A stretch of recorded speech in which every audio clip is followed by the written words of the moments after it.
Direto da redação.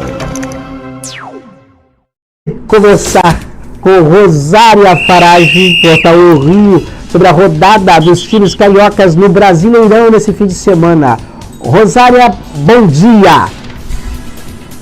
Bom dia, Roberto. Bom dia a todos ligados com a gente no Direto da Redação. Vamos falar aí do futebol carioca no Brasileirão e também na Copa do Brasil. Bom, esse final de semana o Fluminense jogou ontem contra o Cuiabá, venceu por 1-0. O único gol da partida foi dele, sempre ele, Germancano, com um passe de letra do Meia Ganso. Com essa vitória, o Fluminense continua na terceira colocação, com 38 pontos, um a menos do que o vice-líder Corinthians e a 7 pontos do líder Palmeiras.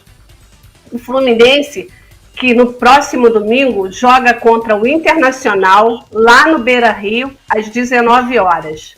O Fluminense é o melhor do Rio no momento, mas o Flamengo vem acelerado, pedindo passagem. O Flamengo, no sábado, enfrentou o São Paulo lá no Morumbi e venceu por 2-0. No início do jogo, o Flamengo só tinha o goleiro Santos o jogador que é do time sempre, entendeu? Então, o Flamengo estava com um time misto, depois entrou o Gabigol, fez gol. O Gabigol que voltou a marcar, né? Na quarta-feira, ele marcou contra o Corinthians pela Libertadores e agora marcou no Brasileirão, voltou a marcar. E o Flamengo agora pegou os titulares, poupou, porque na terça-feira tem o jogo que decide quem vai para as semifinais, Flamengo ou Corinthians. Sendo que o Flamengo vai jogar em casa, no Maracanã sempre lotado, com a galera rubro-negra, às 21h30. E tem a vantagem, porque no primeiro jogo em Itaquera, o Flamengo também venceu por 2-0. Então, tem essa vantagem de 2 gols. Bem difícil do Corinthians conseguir reverter, porque o Corinthians não foi muito bem em casa. E no Maracanã, com a ajuda da torcida rubro-negra, o Flamengo é franco favorito.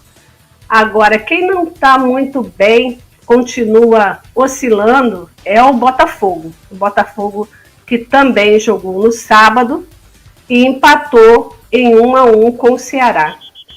O Botafogo saiu na frente com o gol do Vitor Cuesta, mas acabou deixando o time empatar.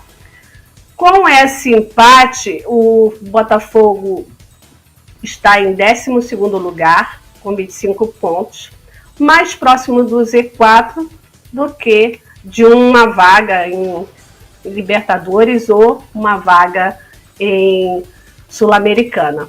Mas o técnico português, Vitor Castro, ele tentou explicar aí esse empate. Vamos ouvir? Explicada para vocês. E o quanto você acha que essa semana teve peso para o resultado de hoje? Eu penso que houve 2 partes distintas no jogo. Uma primeira parte bem jogada por ambas as equipas e uma segunda parte em que nós atirámos muito mais emoção para o jogo do que racionalidade para o jogo. Quisemos muito ganhar o jogo com o coração, desorganizando-nos por completo, e isso foi fatal para o jogo cair mais para o lado do Ceará. Queríamos muito ganhar o jogo porque achávamos que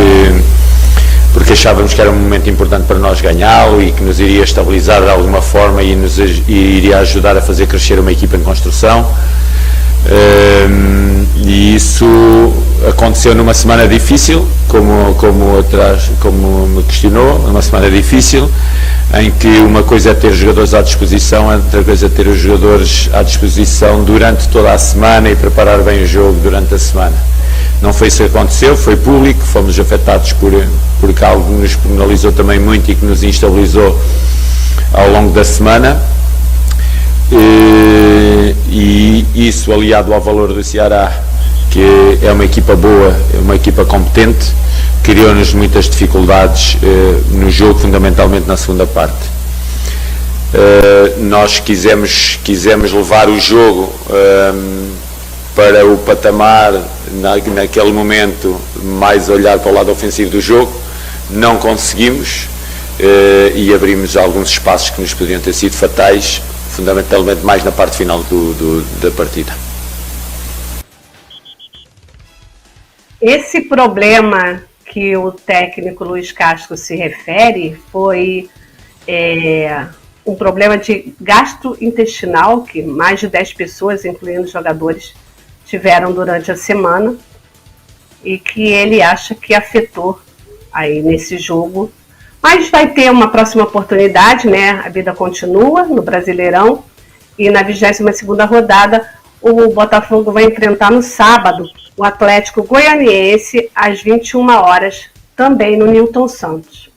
Agora falando do Vasco, o Vasco que não jogou nesse final de semana porque teve digamos assim, um jogo da vida no domingo, que foi a votação para saber se seria ou não aprovado a SAF vascaína, que é a Sociedade Anônima do Futebol.